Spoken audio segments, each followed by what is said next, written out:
Lo interesante es pasar por este mundo y dejar una huella.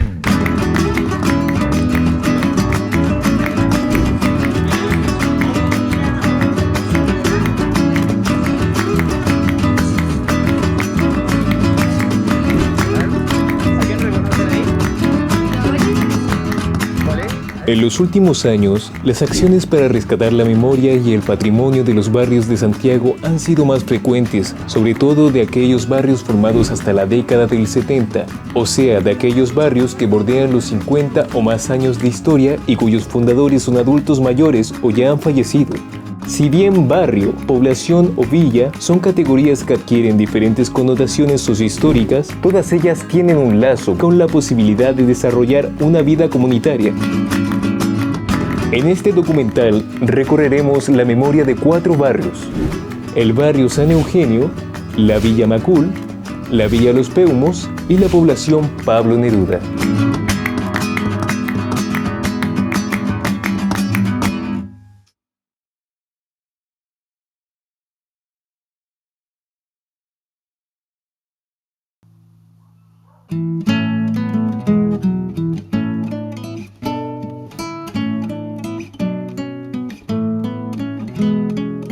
En Santiago de Chile, durante las primeras décadas del siglo XX, el problema habitacional fue una problemática social sostenida y significativa. La migración campo-ciudad, un encarecimiento excesivo de los arriendos y problemas de hacinamiento y salubridad en sectores populares llevaron a que el Estado durante esta época y en las décadas siguientes formulara un entramado de políticas habitacionales, sobre todo en favor de los sectores populares. Entre estas medidas se destacan creación de instituciones de vivienda y normas de construcción, la regulación del arriendo, el fomento a la intervención del sector privado y a la creación de cooperativas de vivienda y, por último, la construcción directa de viviendas sociales y nuevos lugares de alojamiento para la población más necesitada. En este contexto, comenzó a urbanizarse el barrio San Eugenio, el cual cobija 10 poblaciones construidas durante la primera mitad del siglo XX, desde el año 1900. El primer sector es la San Eugenio Vieja. San Eugenio Vieja. Desde 1910, parece. Ya. 1910. Ya. Después, esta otra es la más antigua también, que hay casonas que son del 1900. Ya. Por orden de antigüedad, ¿viste? Barrio San Eugenio, antigua población Mirada, población San Eugenio 1, población San Eugenio 2, población Pedro Montt, población Arauco, población Yarur, colectivo Hermanos Cárdenas. Es lo que hemos identificado en este tiempo. La mayoría de las poblaciones son hechas por el Estado. ¿Y por qué tan distintas entonces? Porque es integrar, esa era la opción de integrar pobres, medios y un poco más profesionales o potentados. La integración social de vivienda.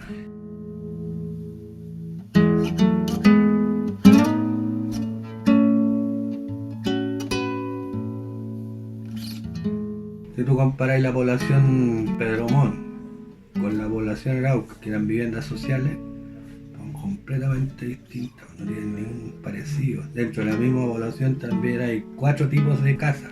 Casas de 1 piso, de 2 pisos, casas de esquina grande. Por eso, porque eran para diferentes personas. El Estado se empezó a preocupar, el estado de bienestar de las personas. Dijo, ¿qué sacamos con se lo estén muriendo cabros chicos, tuberculosis, una serie de cosas? Tenemos que entrar y se hizo toda una política pública del Estado en ese sentido, de mejorar la habitabilidad de las personas y entregarle una casa que sea más o menos salieran de ese submundo que estaba.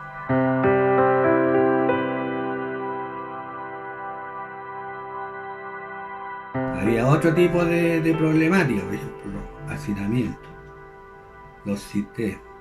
Fue más una cosa política, empresarial y cosas de cambiar el sistema, o si no se iban para la chuña. Que empezó todo el auge industrial en esa época, el mismo tren, pues el tren era un gran motor de la economía. Por ejemplo, mi abuelo se vino del campo en los años 20 y se venía el tren. En el puro ese ferrocarril entraban 6.000 personas a trabajar. Vivían, arrendaban en lugares como estos, Claro. que eran casonas grandes. Por ejemplo, aquí mi abuela arrendaba, eran 5 familias. Bueno, estas casas las inauguraron en esa época el Alessandri, el Arturo, el León de Tarapacá. Tenías que pagar cuotas, 10 años de cuota. Entonces no era una cosa de gente que no tuviera trabajo por ello, sino que era cierto tipo de personas que la mayoría trabajaba, por ejemplo, en los diarios, la imprenta, el seguro social, el seguro de salud.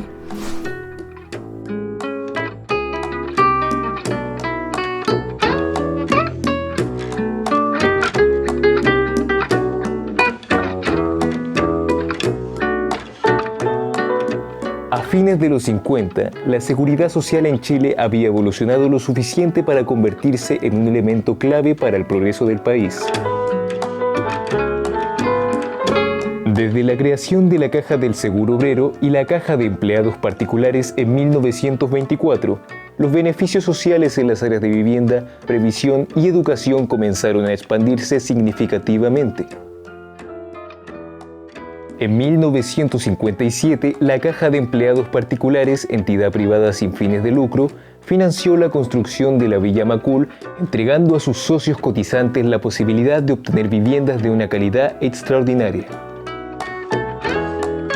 Bueno, fue una villa muy importante que cuando se inaugura fue en el gobierno de don Jorge Alessandro Rodríguez y que él fue mal interpretado cuando recibió la villa porque él había dicho que era una villa para gerentes y no para empleados, pero lo dijo en el sentido positivo y fue muy criticado políticamente.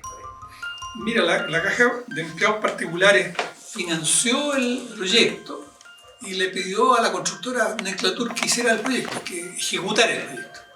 Una población de más de 1.300 casas. Esta era una agrupación de gente que trabajaba en las distintas compañías de Santiago. Grandes, chicas, pequeñas, da lo mismo. Pero con mucho sentido de la cosa cooperativa. Recuerdo que estas cajas surgieron por ahí por el año 20, con el gobierno de Alessandri, padre.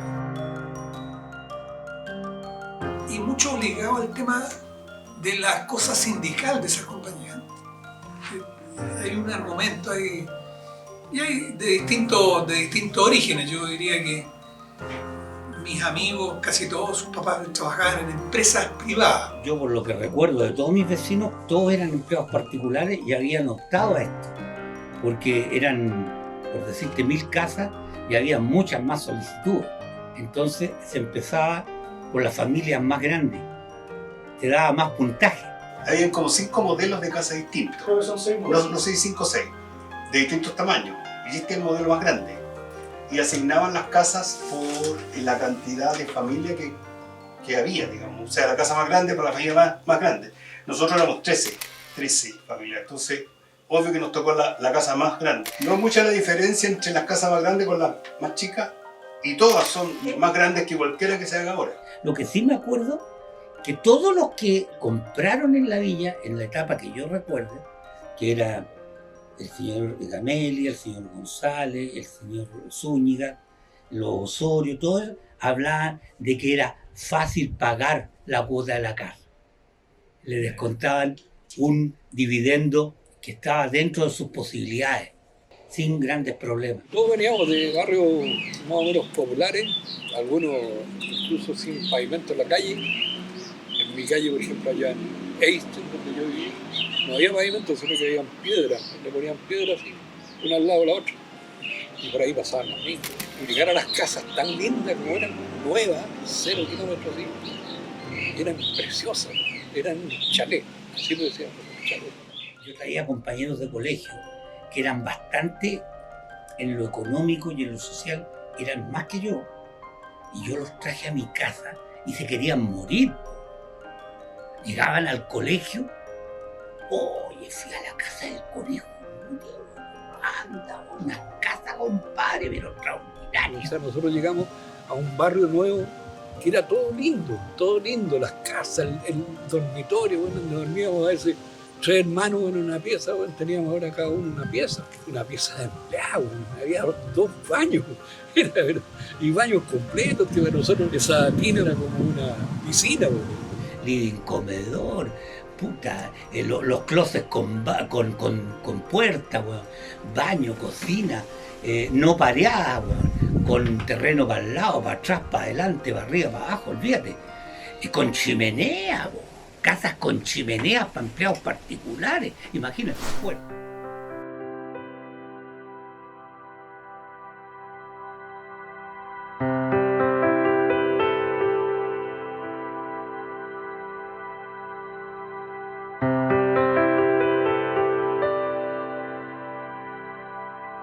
A fines de los años 60, si bien existían mecanismos que absorbían las demandas habitacionales de la clase media mediante las acciones de las cajas de seguros sociales y las corporaciones de viviendas existentes, el déficit habitacional seguía siendo muy alto, sobre todo en los sectores más precarizados de la población que no encontraban mecanismos acordes a su situación socioeconómica.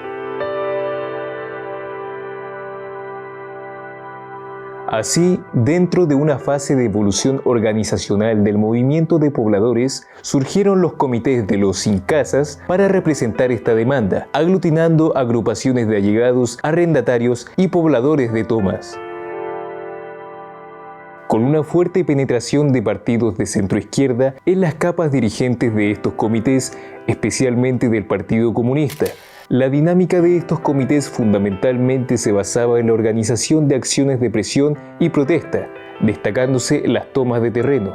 La población Pablo Neruda, ubicada dentro de la población La Pincoya en Huechuraba, surgió a raíz de esta historia. Nosotros hicimos una organización que se llamó Comando de los Sin Casa de Conchalí. Y ese comando planificó hacer una toma de terreno, pero secreta. Sabían solamente los dirigentes. Y ahí el Partido Comunista tenía un congreso en ese año y se llamó a la gente para ir al congreso, para el Caupolicán. O sea, ninguno sabía que íbamos a ir a hacer la toma de terreno ese mismo día, el 26 de octubre del 69. Eso fue allá en Guanaco, la toma de terreno. Okay. El viaje al Congreso era un cuento para salvar la situación que nosotros andábamos buscando, porque éramos todos jóvenes, necesitábamos dónde vivir. Sabe que uno cuando es joven y tiene más señora y tiene hijos, empieza a estorbar en las casas de los familiares. Entonces teníamos que buscar dónde vivir. Pues. Y eso resultó, los 7 comités sin casa que había se unieron y ahí tuve que respetarlo. El ministro Donoso en ese tiempo, que era el ministro de Vivienda. Y ese campamento, el campamento Pablo Neruda, que era lado para acá después. Llegamos el 11 de abril acá, el 70, porque con no solo lo dio solución acá a nosotros. Sí. ¿No? Claro que también tuvimos mucho el apoyo de Gladys Marín, de Boloya Technical, de Pablo Neruda, que fue los que llegaron ahí. Y eran 2.500 familias, entonces había que separarlas por donde las metíamos. Venían de Conchalí, venían de allá de la comuna de Recoleta, también era Conchalí, pero en esas partes por del Salto. El Salto había harta esa gente de donde era el Salto. Otros venían de allá de Cerro Nagre. Y ya nos los asignaron los sitios y empezamos cada uno a hacer su... Sí, no teníamos nada, pues con puras mediaguas, cartones, hicimos unas cuestiones para vivir. La fonola. Llegó el invierno duro ese año más encima, que llovió y hubo unos vientos que no se soportaban. Se volaban las rocas con todo. Y ese tiempo se empezó a trabajar los mismos dirigentes al tiro para que los entregaran mediaguas. Y en ese mismo año, en agosto de este año, o septiembre, los entregaron mediaguas de 3x6, eran 18 metros cuadrados, para que viviéramos y escapáramos al agua, a los vientos, a todo. Y bueno, el 70 mismo salió el Espío Allende y asumió Allende en noviembre, que en ese tiempo lo recibían los presidentes en noviembre. Y él vino para acá un día lloviendo, andaba con la bota, como decía Lumina, embarrado, viendo los campamentos, aquí éramos todos campamentos. Y juró que si salía presidente él iba a construir. Bueno, salió él y hizo toda esa paz de casa del Cerro del Otro Cerro, que pertenecía a la Patria Nueva y Última Hora. Eso lo hizo. Y después las conversaciones de los dirigentes era que iban a construir sólido aquí. Esta parte la iban a construir allá al frente. Y los dirigentes del frente lo quisieron porque las casas eran muy chicas. 36 metros cuadrados para ellos eran muy chicas. Bueno, los dirigentes, nosotros ni cortos ni perezosos, le dijeron al gobierno de Allende en tiempo ya que nosotros aceptábamos esas casas. Y gracias a eso lo hicieron estas casas. Mire, esta casa es de ladrillo princesa.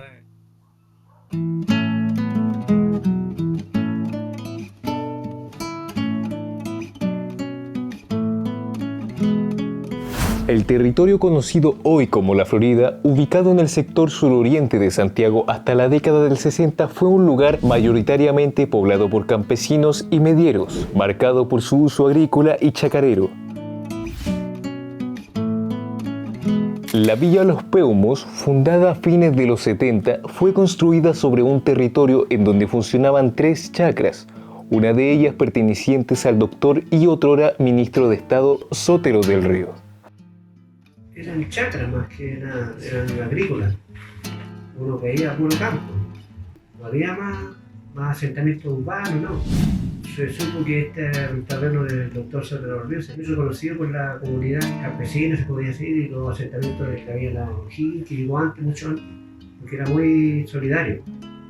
Las pocas conversaciones que tuve yo con él, lo conocí que era un hombre bastante preocupado del país. Yo lo conocí aproximadamente como el 62 por ahí. Y yo lo capté yo que era una persona bastante buena en su manera de actuar y respetar. Era muy respetuoso él con los trabajadores.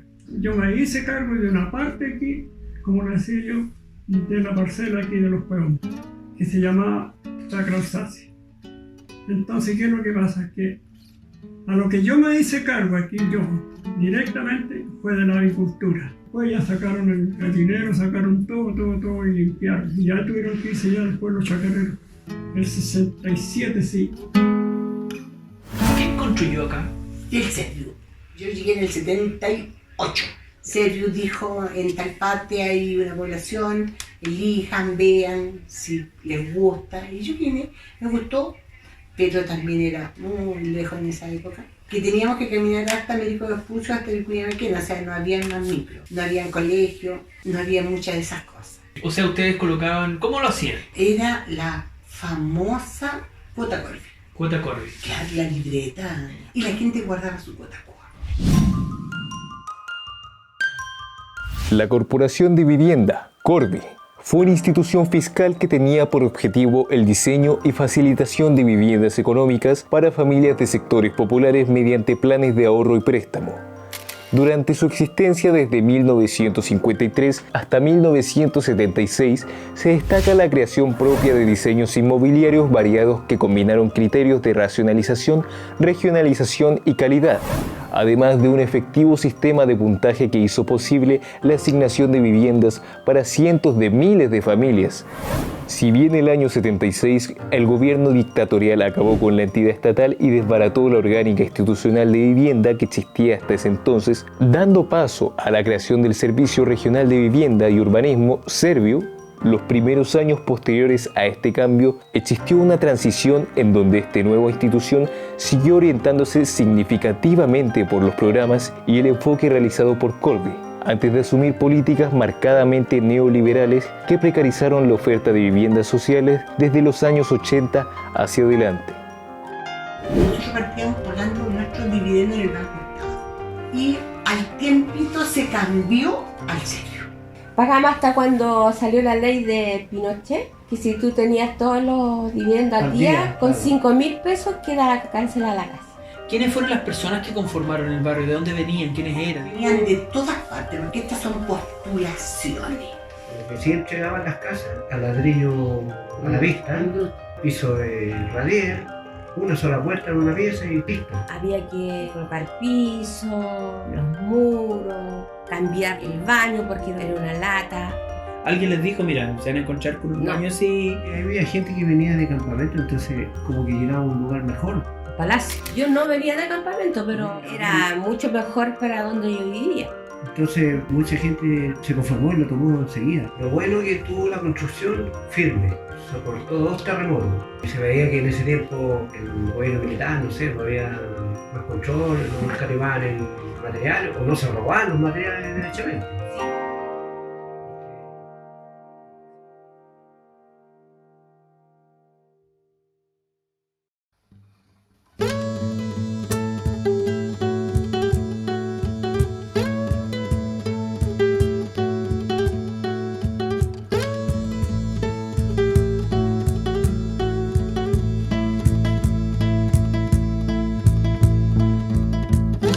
En Santiago de Chile, desde mediados de la década del 10 hasta comienzos de la década del 70, la celebración y la convivencia fueron parte importante de la vida de la capital, teniendo su mayor apogeo en la década de los 50 y los 60.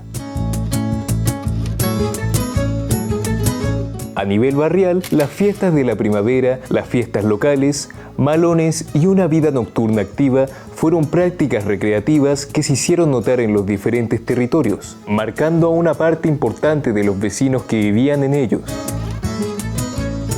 A su vez, esta memoria está ligada al recuerdo de la creación de organizaciones locales que fomentaban este tipo de interacciones en dicha época, tales como clubes deportivos, juntas de vecinos, centros de madres, entre otros.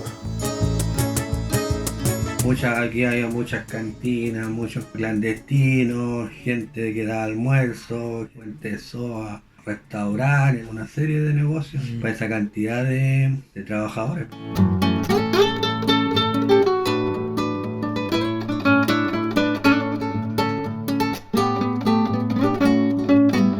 La Yarur empezó el año 37 y hacía un montón de fábricas, toda una economía.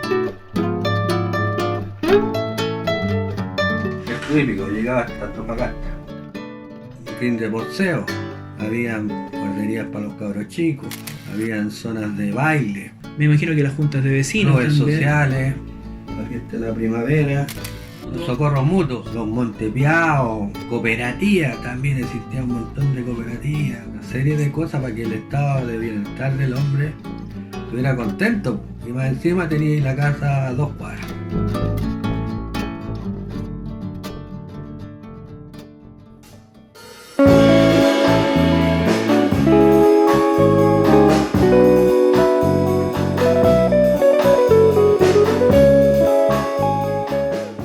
Acá son puros matrimonios relativamente jóvenes, de 30, 40 años. Para mí fue un mundo nuevo, todo esto fue un mundo nuevo. ¿Tú con qué edad llegaste acá? De 6. 6 años. Sí. De los 10 años. ¿Qué vives acá? Del año 57. 10 años. 10 años. Yo llegué el 16 de agosto del 58. Si bien nos fuimos conociendo de a poco, engancharon todos los viejos, todos los papás engancharon. Entonces, y todos tenían deseo de hacer algo, como en todas partes, cuando se quería hacerse algo. La diferencia está que aquí se hicieron las cosas.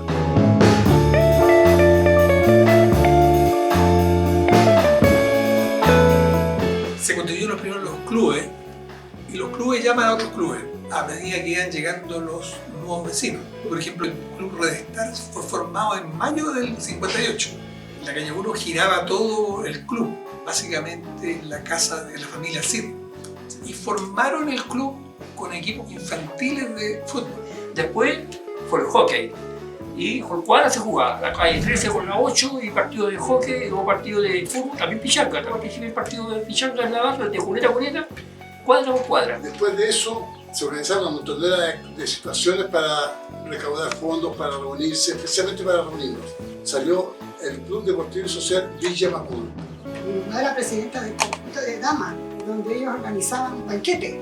Entonces todos compraban la entrada para el banquete. Entonces esas platas las juntaban para comprar los trajes del fútbol, zapatos. Se desfiló por las calles con bandera y todas vestidas de blanco. Celebrábamos la fiesta de la primavera, todos los años. Cerrábamos una calle, hacíamos escenarios, carros alegóricos. Yo me acuerdo de casi todas las reinas, las chiquillas Una de las cosas que marca esta Villa Macul es la organización de los vecinos. Mi mamá era sindicalista, entonces estuvo siempre en el sindicato de su compañía de seguro. Y mucho tiene que ver con lo cooperativo también. Bueno, la Junta de Vecinos es la que agrupaba muchas cosas y la iglesia otras pocas, porque no toda la gente está para trabajar en la Junta de Vecinos. Pero de acuerdo a todo eso siempre había una unión entre cosa y cosa. La Junta de Vecinos dependía un poco de muchas cosas de la iglesia para ciertas cosas. Y la iglesia dependía también de la Junta de Vecinos para sus feligreses, ¿no? Por ejemplo, para que los jóvenes se entretuvieran, para las canchas que empezaron a florecer. Y tantas cosas que eran de acuerdo y similares a lo que se iba necesitando de acuerdo a los tiempos. A todo esto falta algo que es importante, la creación del Cuerpo de Bomberos de Macul, que también fue obra nuestra.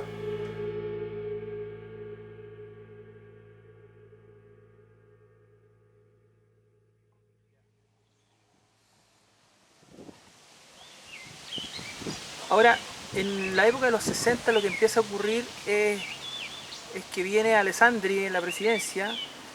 ¿Cómo se manifiesta, cómo sientes tú que se manifestaba la cuestión política acá? Fuerte, la gente no tenía el miedo que tuvo después. Mi papá era allendista, era del Partido Comunista.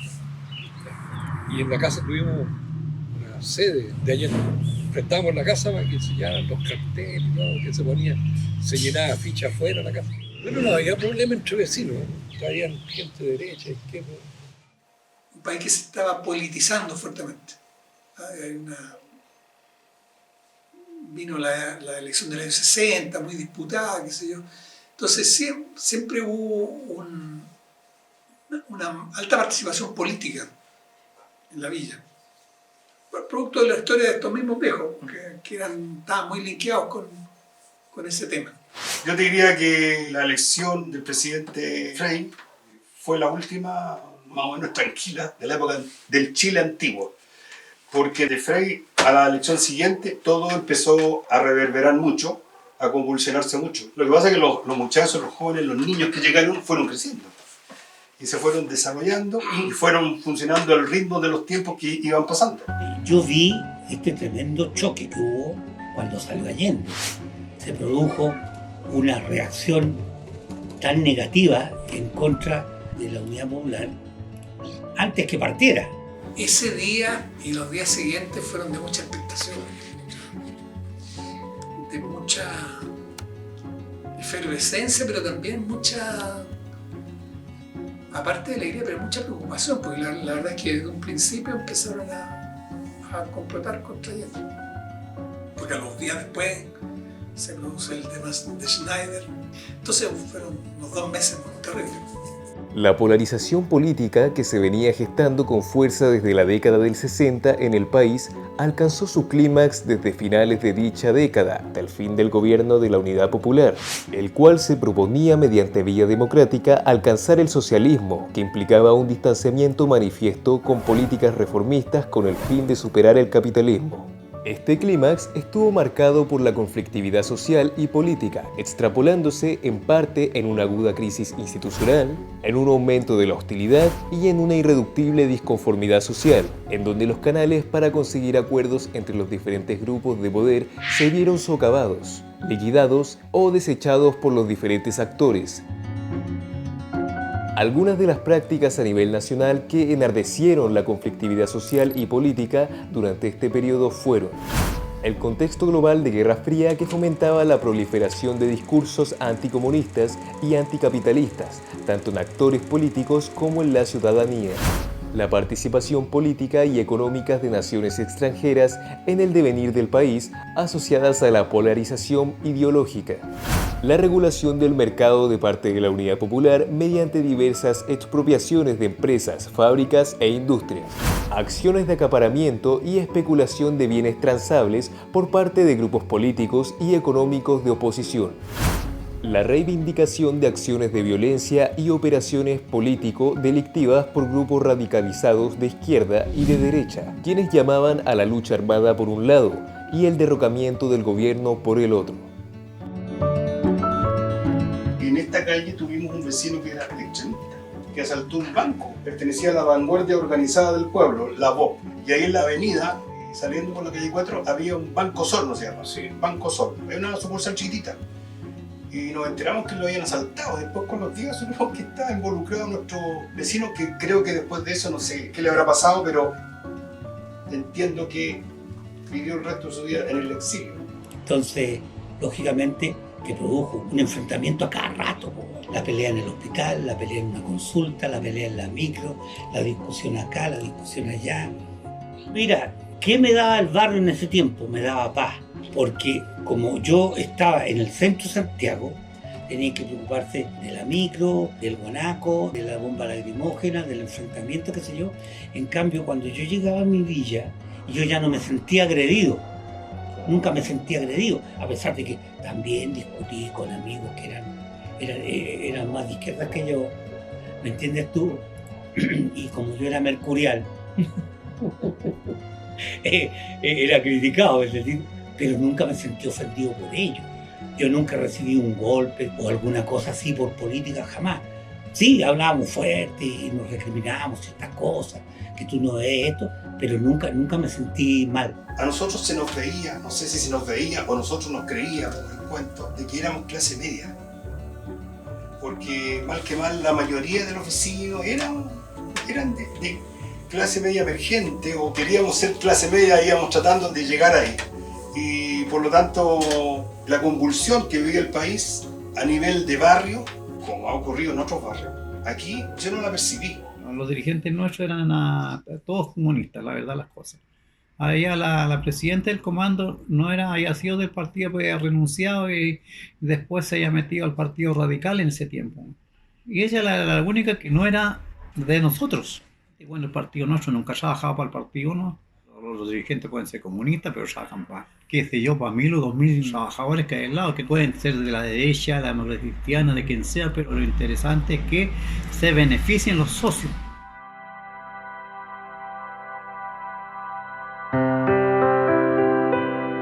Ellos mismos, los mismos comités sin casa, después se encargaron de organizar su gente donde quedó, porque después no quedaron juntos, pues, quedaron todos separados, unos por un lado y otros por otro. Entonces fuimos desarrollando todo un trabajo que no fue fácil. Imagínense buscar agua al retén, allá abajo donde teníamos que ir con los baldes y por hartos meses, no fue una cuestión de hoy día para mañana. Fue la cuestión del agua, de la luz.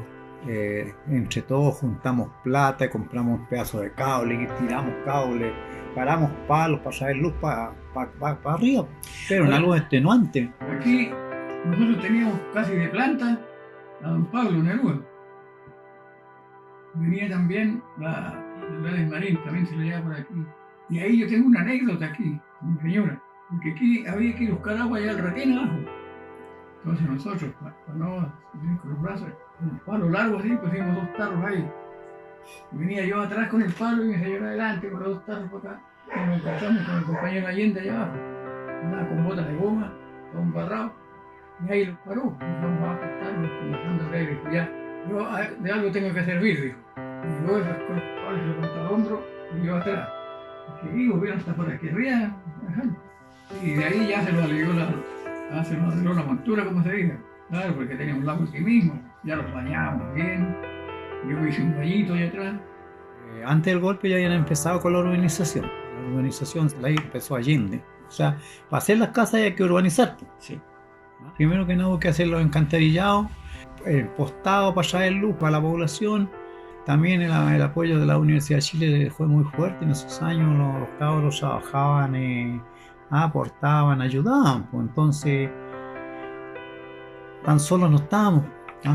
Yo me recuerdo cuando hacíamos las colonias con los Menia y la mayoría de las señoras acá con todos los niños chicos. Llegaban a la casa Luther King, que se llamaba ahí, la casa de vidrio, ahí los juntábamos. Antes llegaron los primeros seminaristas acá, que llegó un seminarista que era norteamericano con nosotros, y ese seminarista empezó a levantar la iglesia. Allí se hacían todas las actividades. Las peñas, se hacían tocatas, como festivales, pero los festivales eran como para juntar fondos para organizarse y comprar remedios que faltaban en ese tiempo a la gente que estaba enferma. Y a la vez también se trabajaba la parte política. Usted no hay en ese tiempo. Se hacían los comedores para darle a la gente que no había. Pues. Y Menia, como ella, la anfitriona, ella siempre lista. Y los que no iban a comer allá, llevaban un ollito y se llevaban su olla con comida a la casa. Yo creo que el ambiente en los primeros 2 años fue un ambiente de optimismo, porque ese optimismo se quiebra con el paro de octubre del 72, paro de octubre de los carabineros. Y ahí en el fondo empieza a generar un obstruccionismo evidente, y eso significa que se empiezan a sumar otros organismos profesionales, qué sé yo. La Confederación del Cobre en el Teniente, paraliza también, y de la mano de la música cristiana. Yo diría que se cometieron muchos errores, y obviamente que eso marca en el barrio esa situación, porque se empieza uno a distanciar de sus amigos de la música cristiana, se empiezan a generar conflictos no menores. Este escenario repercutió e influyó en el estado de ánimo y en las diferentes capas de la sociedad, incluyendo las dinámicas de convivencia y organización de los barrios.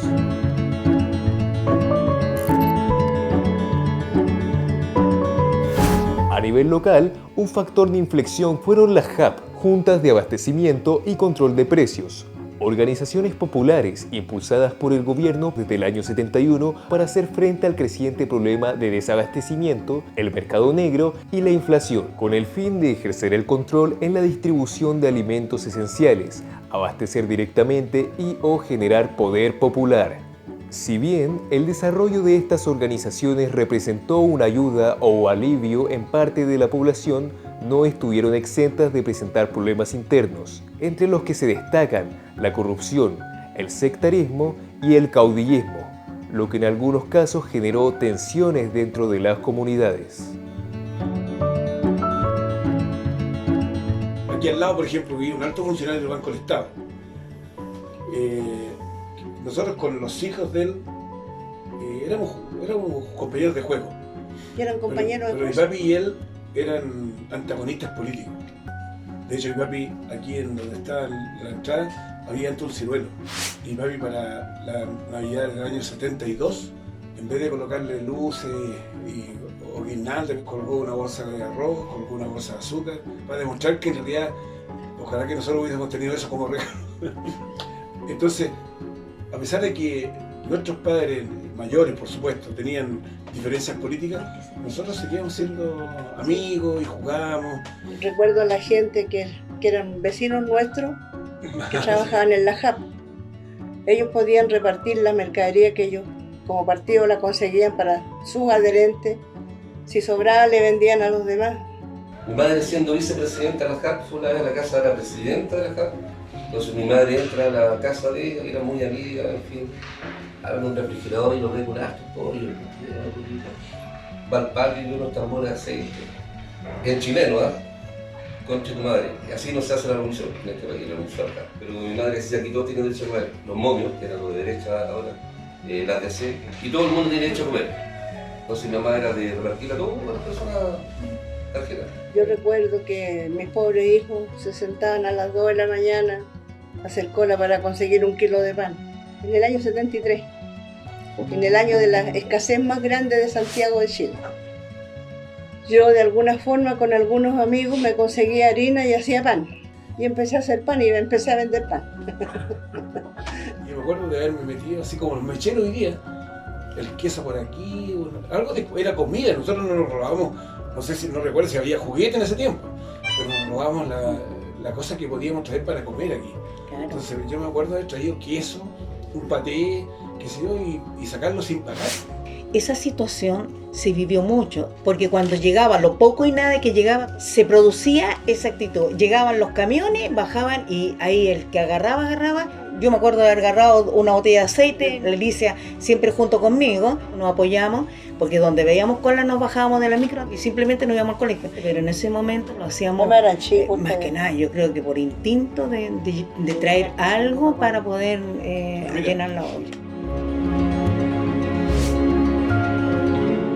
quedamos un poco más tranquilos ya porque nos dieron una tarjeta a todas las familias. Al negocio que nos correspondía teníamos que ir a retirar una cantidad que nos vendían, pero era por familia.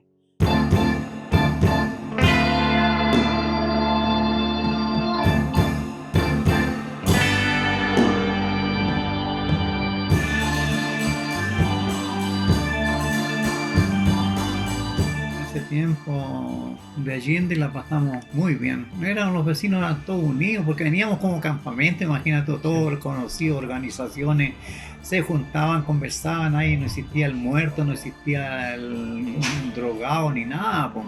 Lo único que le gustaba el vino y el buen asado, ¿no? Pues, se convivía bien.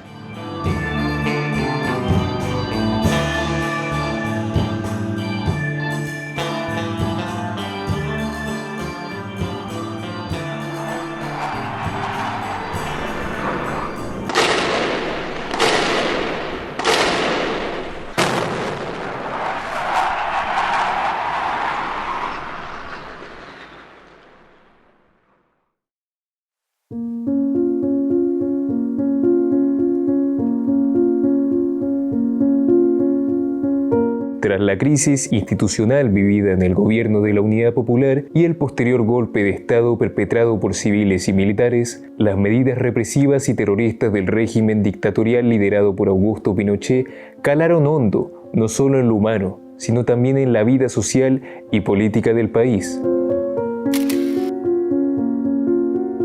La gran participación y organización social que se asentaba en la ciudadanía y las políticas públicas de carácter social y cooperativo que venían desarrollándose desde comienzos del siglo XX fueron fuertemente socavadas mediante el trauma, el miedo generalizado, la persecución política y una reestructuración total de la institucionalidad estatal y económica del país.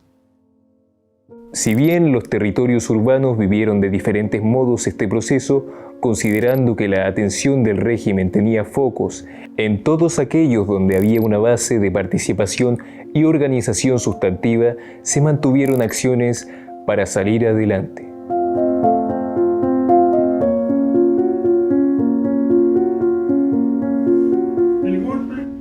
El golpe también la gente lo esperó con cuidado, porque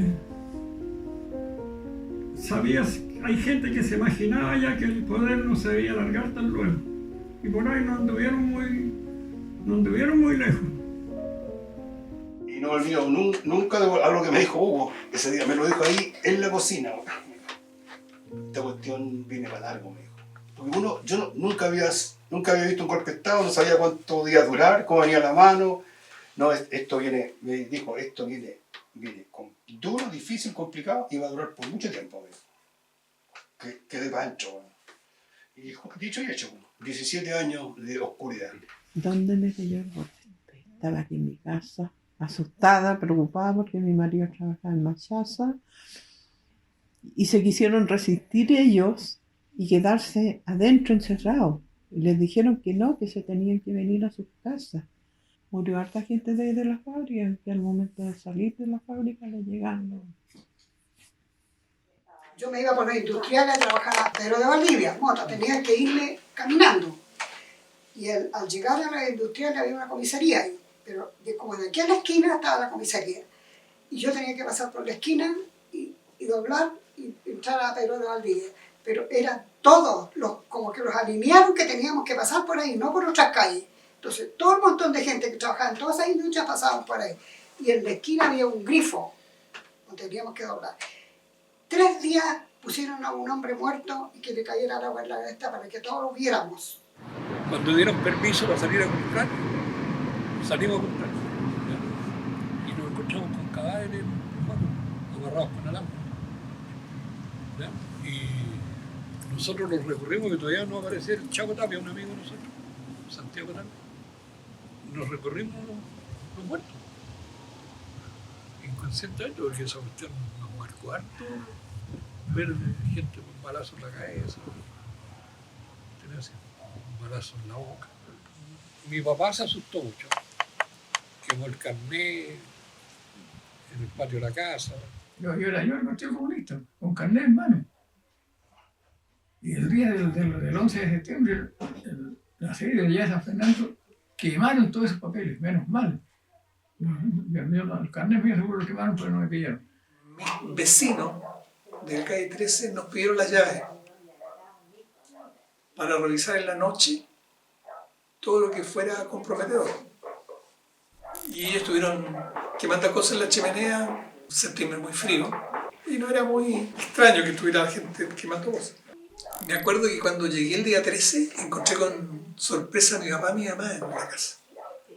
Mi papá había sido nombrado por Allende intendente de la Superintendencia de Valor y Seguro, que es la superintendencia que fiscaliza las sociedades anónimas y las compañías de seguro. Pero mi papá era un tipo comunista también, muy ingenuo, como muchos viejos. Yo cuando llego a verlo, tipo 12 del día, me encuentro con ellos y le digo, oye, ¿ustedes qué hacen aquí? Aquí estamos, porque nosotros no hemos hecho nunca nada. No hemos hecho nada, cuando no tenemos armas, tenemos ninguna cosa. ¿De qué nos vamos a acusar? Bueno? Y le dije, mira, yo te rogaría y te recomendaría que rápidamente te fueras, pesques tu maletita y te vayas a algún lugar donde algún familiar, porque ellos no te van a preguntar si hiciste algo o no hiciste algo, te van a preguntar si eras comunista o no.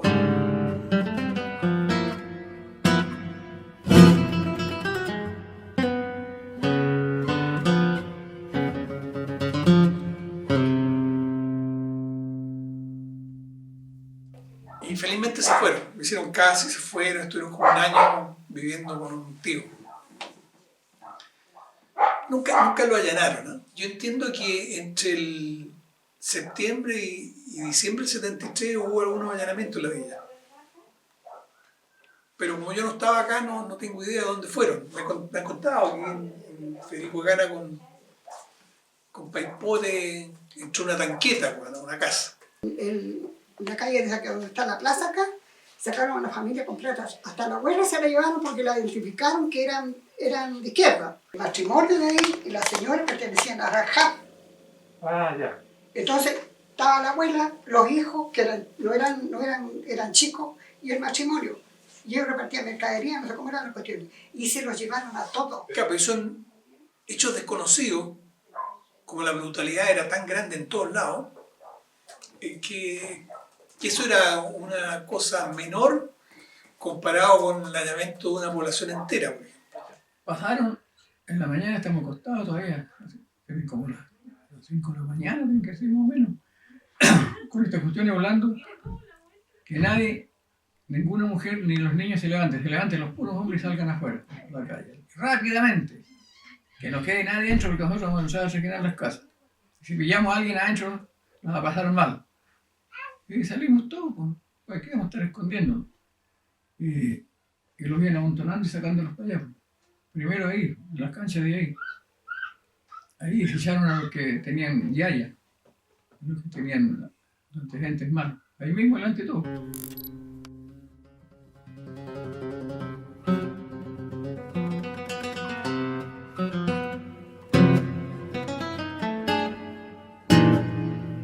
Sacaban al tiro en un camión. Y ahí los salvamos los sanos, los que no teníamos nada. Así que después hicieron lo mismo. Lo llevaron para las 7 canchas. Pero ahí fue toda la población. Empezando de allá abajo, acá, todo. Bien, allá se vio cuando escondieron a la gente que tenían yaya, eso. Había toda una quebrada que hay allá en el cerro. Ahí se metían y sentían los balazos y no volvían más para la cola, para la fila donde lo tenían nosotros. A la tercera vez mi hijo había llegado del colegio, en ese entonces tenía, no me acuerdo si tenía 12 o 13 años, y viene y en ese entonces allanaron los carabineros, no los militares.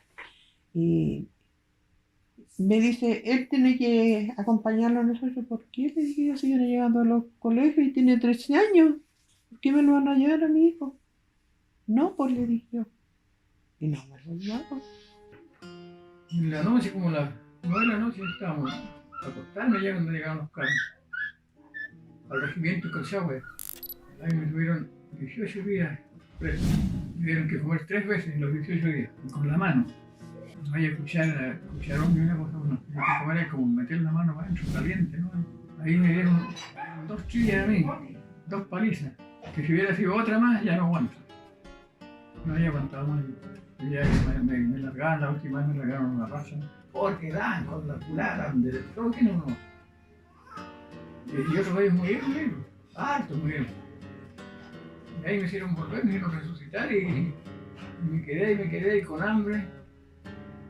Después el administrador de la empresa me fue a sacar. Pero yo me calmé al tiro. Donde se terminó el gobierno de Allende, estuve preso.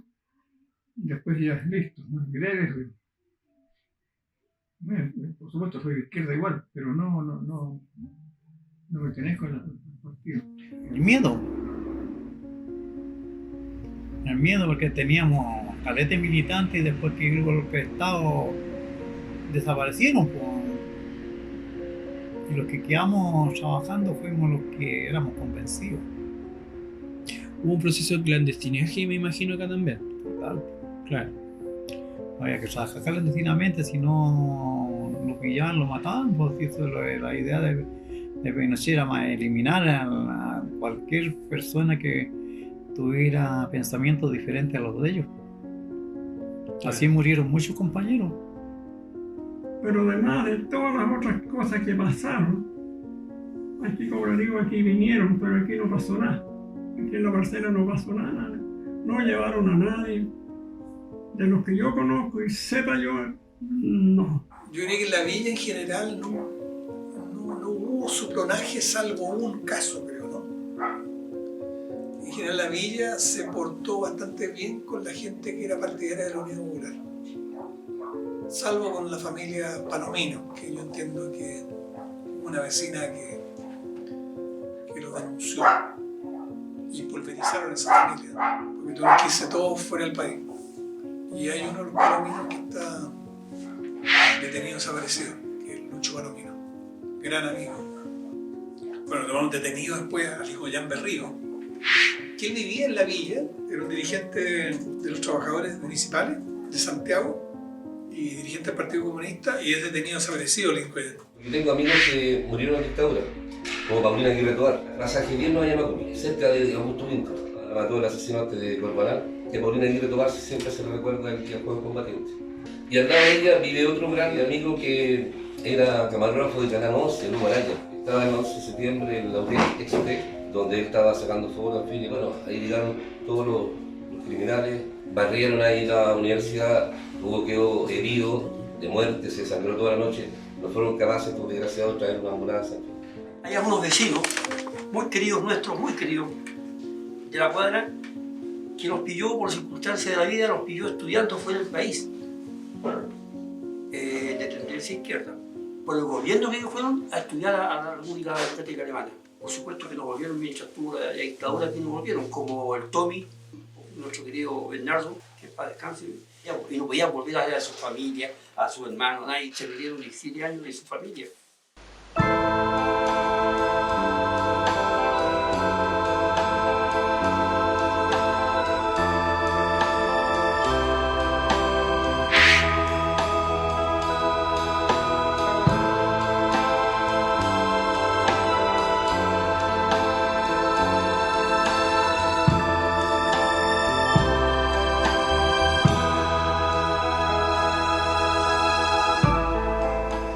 El barrio cambió absolutamente brutalmente, o sea, no pararon los carretes, los balones, las fiestas. No se hacían fiestas porque además el toque de queda era a las 8, qué sé yo, no sé. Por tanto, no había mucha vida de barrio,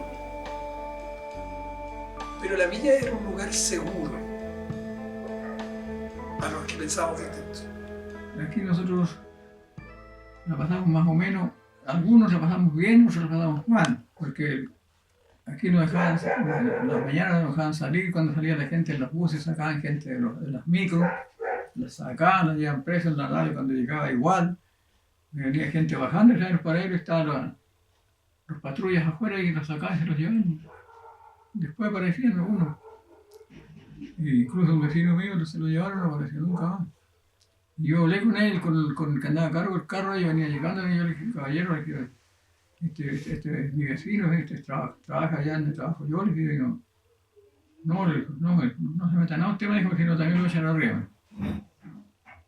Ya, ¿qué más le iba a decir yo? Esa situación de miedo, ¿no? Desde el golpe hasta qué año más o menos. Hasta como el 75, donde ya lo entregaron las casas aquellas.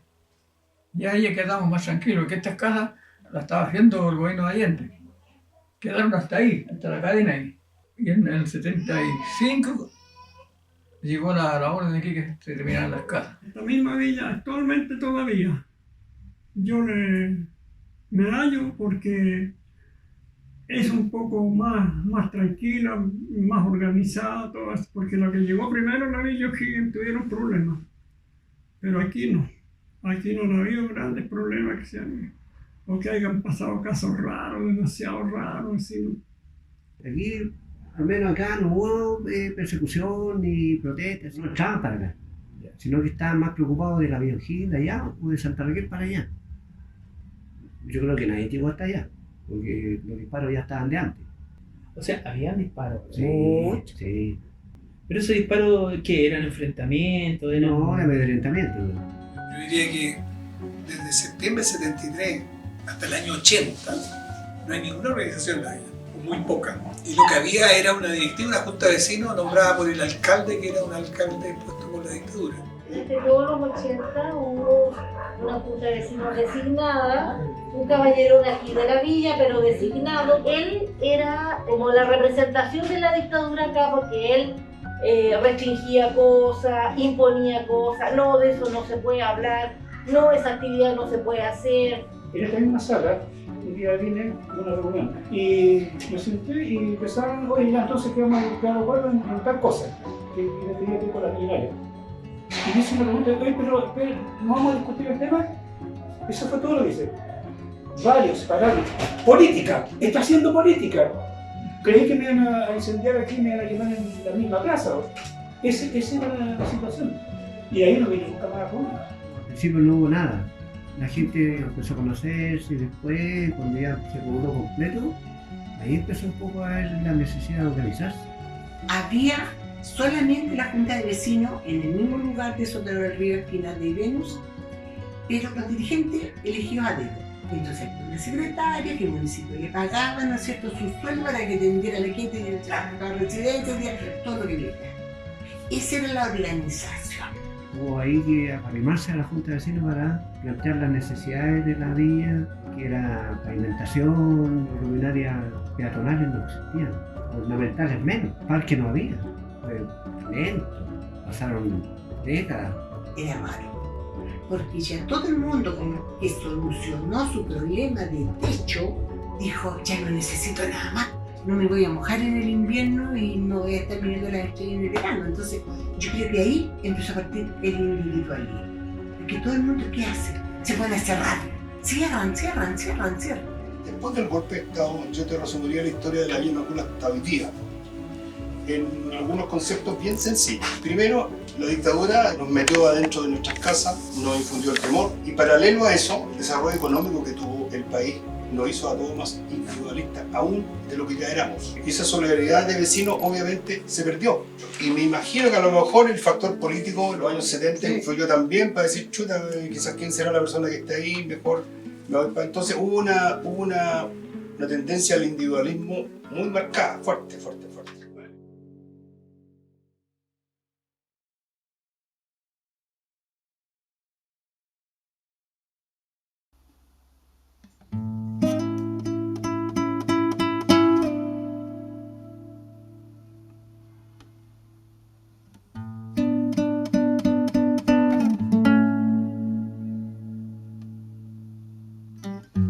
Aquí habían fogatas en las noches, porque aquí habían ollas comunes, en varias partes.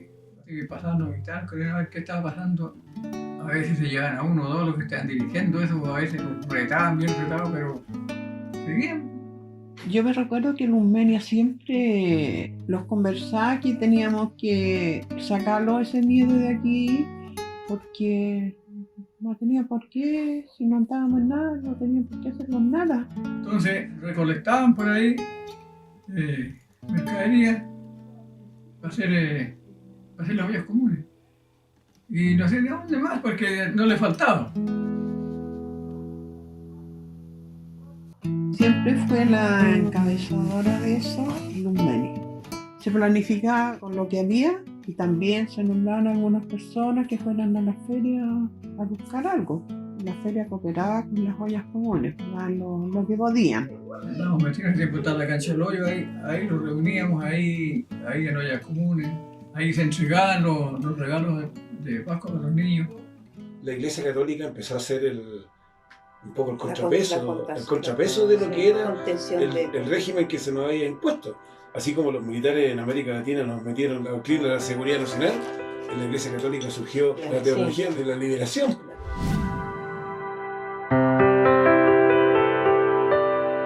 Entonces, todo eso lo tuvimos que vivir nosotros ya trabajando en la parroquia, ¿te fijas?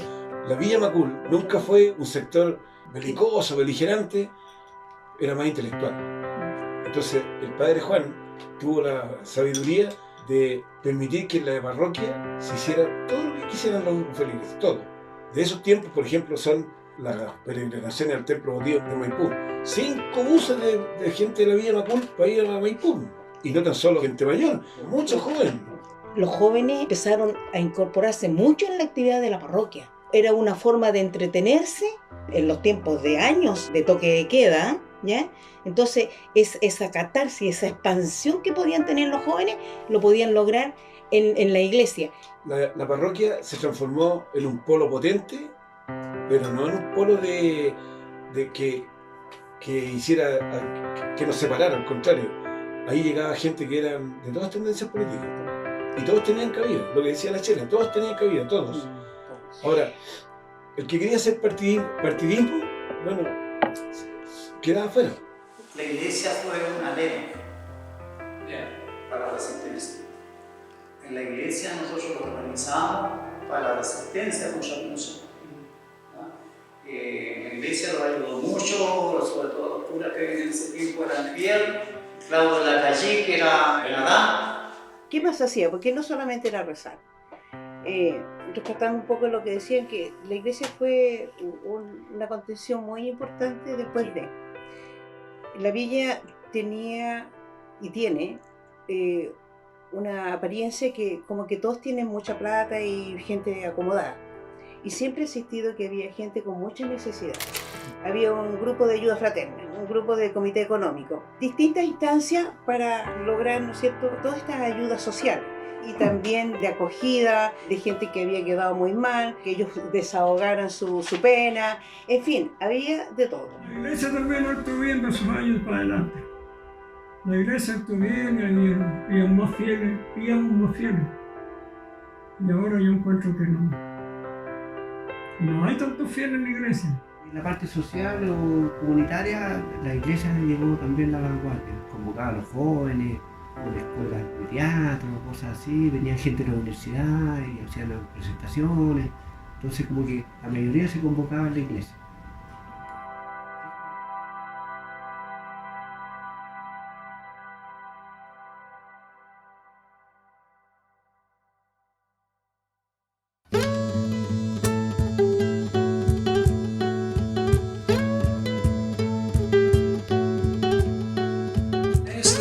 Nos damos cuenta que nos estamos quedando sin jugadores, porque no hay escuela. Entonces nos congregamos, hicimos una reunión con los jugadores de hockey de Red Star, que eran todos adultos ya. ¿Qué hacemos? Empecemos a movernos por una cancha. Y yo dije, oye, yo estoy metido en la cosa política, así ni cagando, ¿cómo parece esta cuestión? Además mi papá, güey. Entonces al final le pedimos a Raúl que hiciera de cabeza. Cuando yo llegué aquí, mandado por un club deportivo Red Star, para que me metieran a la Junta de Vecinos porque no podíamos luchar contra la Junta de Vecinos.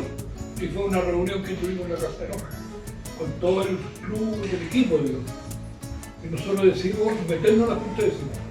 Y ahí escucharon a los más buenos y me metieron a el más limpio. Bueno, hace 30 años. Y nos consiguieron los dinos después, bueno. Obtuvieron que nos dieran ese terreno que estaba detrás de la sede vecinal y caía la cancha, la actual cancha. Se hicieron las movidas, conversaciones con la municipalidad, con la dirección de deporte, y como había mucha plata porque la apoya Gol, financiaron ese proyecto. Salió la cancha. Le quería aclarar que si bien había una visión, aquí hacíamos una elección a mano alzada.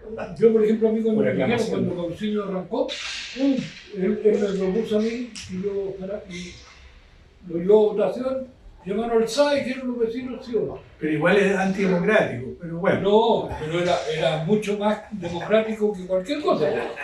No, claro, como el voto censitario. Se agarraba esa lista de los directores y se mandaban a ver si no tenían problemas políticos. Y te aprobaban o no te aprobaban. Pero eran los vecinos los que elegían. A mano alzada, no con voto secreto.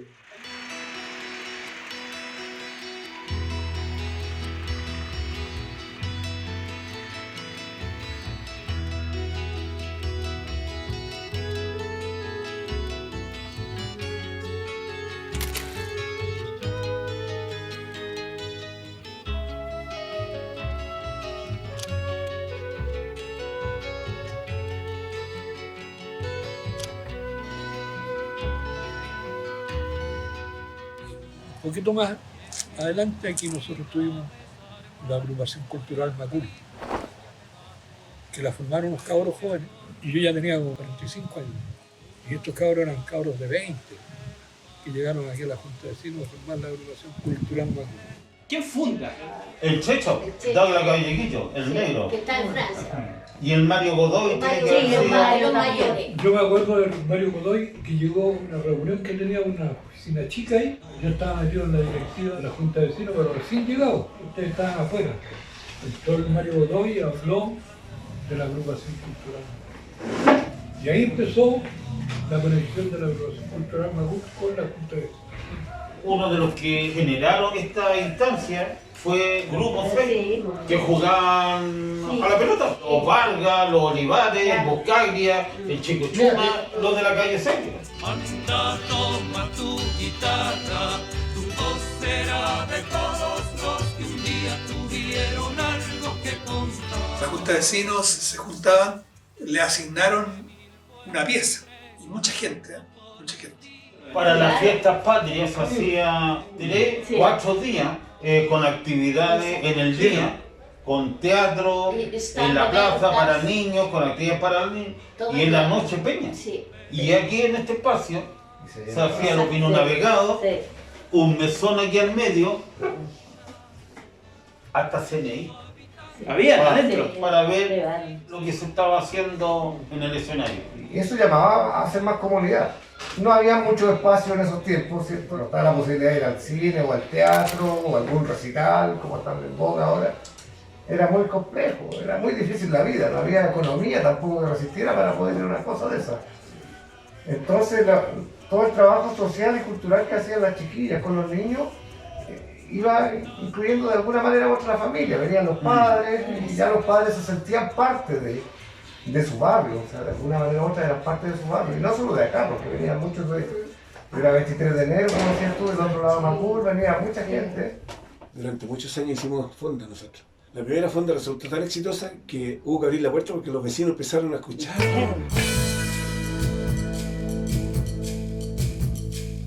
Y llegaron.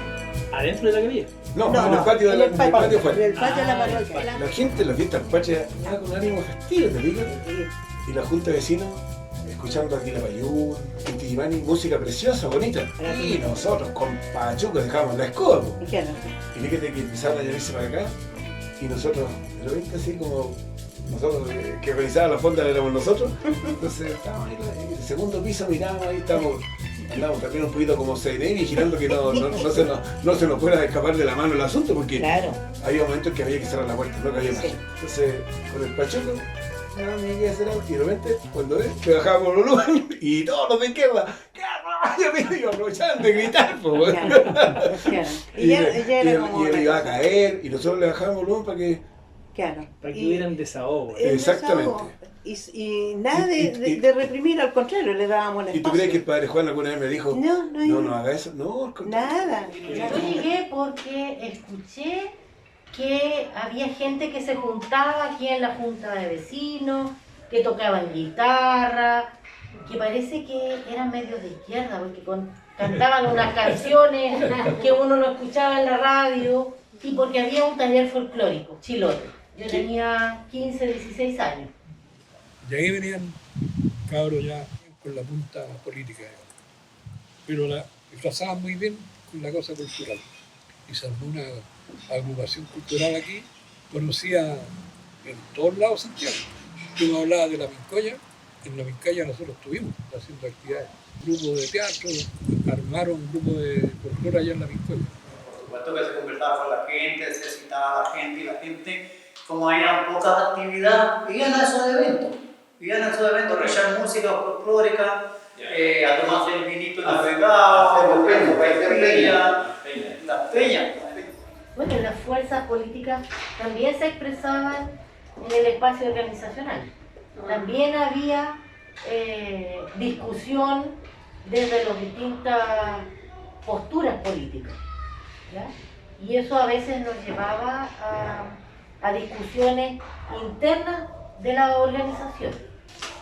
Yo aquí conocí de la agrupación cultural Macul militantes de la democracia cristiana, conocí militantes del Partido Socialista, conocí militantes del Partido Comunista, conocí militantes de la izquierda cristiana, conocí militantes del MIR y después del Frente Patriótico Manuel Rodríguez. La presencia de los partidos en la organización era un canal que nos comunicaba con la movilización nacional, con la propuesta de cambio nacional, ¿ya?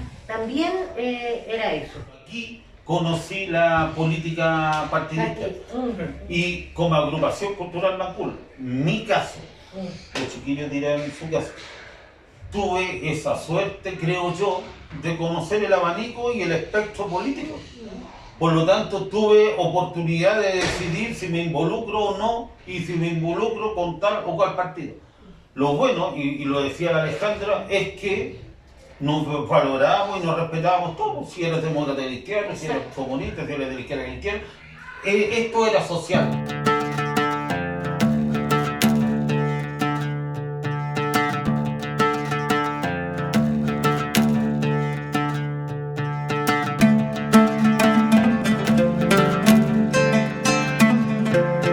Tras una severa crisis económica que azotó al país desde el año 82 y que en términos generales se agudizó el año 83, en donde la inflación alcanzó ese año el 23,1% y el desempleo efectivo llegó al 31,3%, gran parte de la población comenzó en 1983 a sumarse a periódicas protestas que durarían hasta 1986, evidenciando el descontento por la situación económica y por la represión, persecución política y censura que caracterizaba al régimen dictatorial.